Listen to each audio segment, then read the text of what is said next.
салом алейкум ҳамдиёрони азиз, аъзоёни гурӯҳи ангур ва боғ. Имрӯз 20 августи соли 2024 мебошад.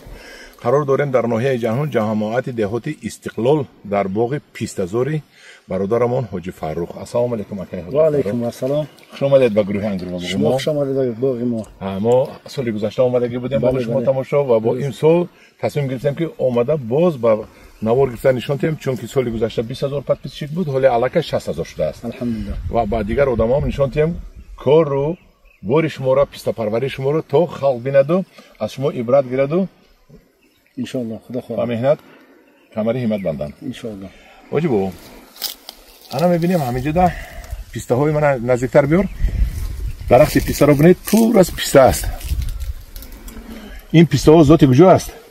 ё зоти аҳмадия, иронияи аҳмадия. Зоти аҳмадӣ ҳоли напухта аст. ё қарибом аст. Иншоаллоҳ ки як 2 ҳафта баъд ният дорем ки пистаи тарфурӯшия сар кунем. Як моҳ баъд пистаи хушкас мечинем. Худо хоҳад. Пистаи тарфурӯшияш яъне ки заказ мекунад, тар мегиранд? Бале, ҳамин кати клелаш мегиранд. Бисёр мухлис дорад. баъзе навҷавоное ки навхонадор шуданд бисёртар талаб мекунанд мегиранд.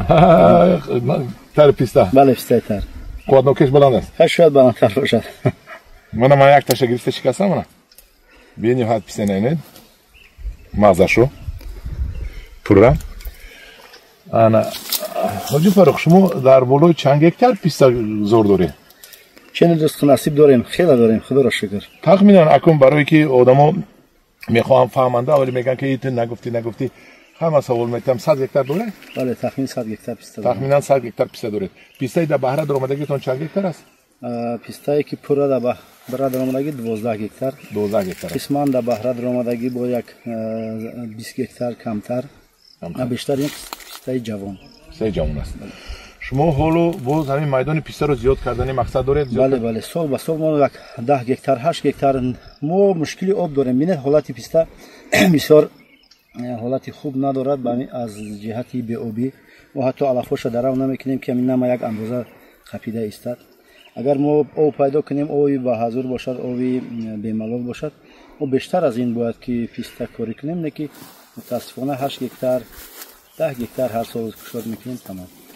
дар ҳақиқат ҳамдиёрони азиз, бинед ки пистаҳо бечора як ҳоли зор доранд. дарахт аз сабаби беобӣ набинед, баргашро бинед хуш шуда истодааст. хайнам гуноҳи бародарам ҳоҷи Фаррух нест, барое ки каналҳо пуршудагӣ ҳастанд. минтақаи мо охири канал аст. охири канал. баъди мо як хоҷагӣ аст ва камтар оба истифода мебарад. асосан ба молдорӣ машғул аст.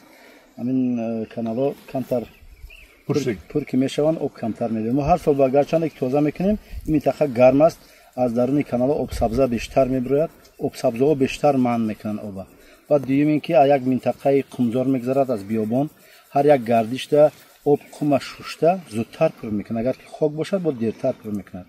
аз ҳамин лиҳоз ҳар сол мо каналҳои гарчанде ки тоза мекунем, бозам мешавад ки машаққати об пайдо мешавад.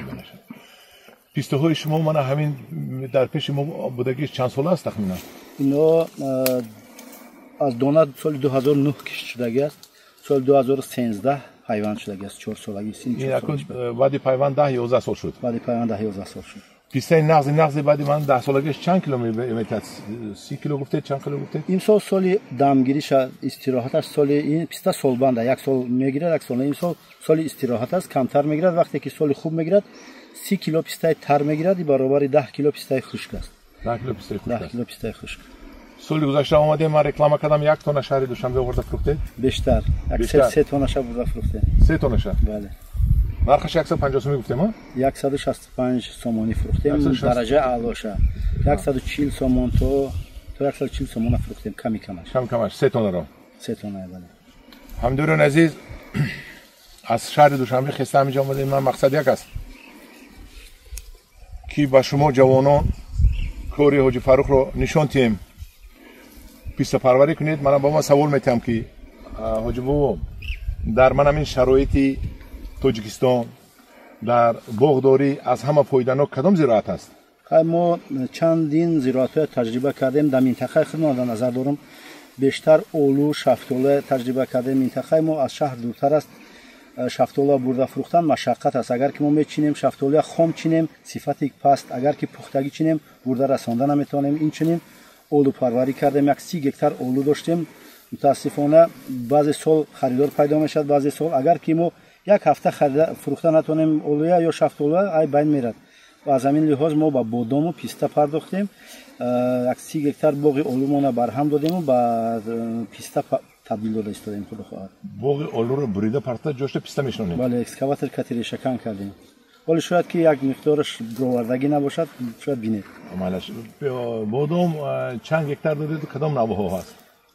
بادام کلان، درخت باغ کلان بادام 4 گکتار داریم. نوع یالتینسکی است بیشتر است و کریستال. و باغ جوان 2 تا 4 گکتاره داریم، 1 تا 15 گکتاره.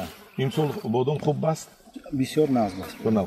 خدا خواهد حالی رفته میبینیم جای خوش چیندن هم بادام رو. چیندیم، خوش کردیم. اندوران عزیز حالی ما میریم جای بادام رو خدا خواهد میبینیم خوش کرده ایستادن با خوش کرده جمع کردیم. بله. میبینیم. انا حجبو بود درباره گویم که اینجا در نوهای شما اساسا نوهای ایرانی است. بله، اکثرا نوع ایرانی است، دیگر نوع نداریم بغیر از بعضی سلکسی های داخلی است. بسیار کم است، از 1000 تا 1 تا خودمودا ها است که نوعی نوترین است، در دیگر جا خیلی نوع نیست. ما بادامین نام کردیم و یا درازک است. اساسا اینجا احمدی سفید رواج است، برای که احمدی سفید سالی که استراحت هم میکند با یک چی میتید به بهره نمیموند.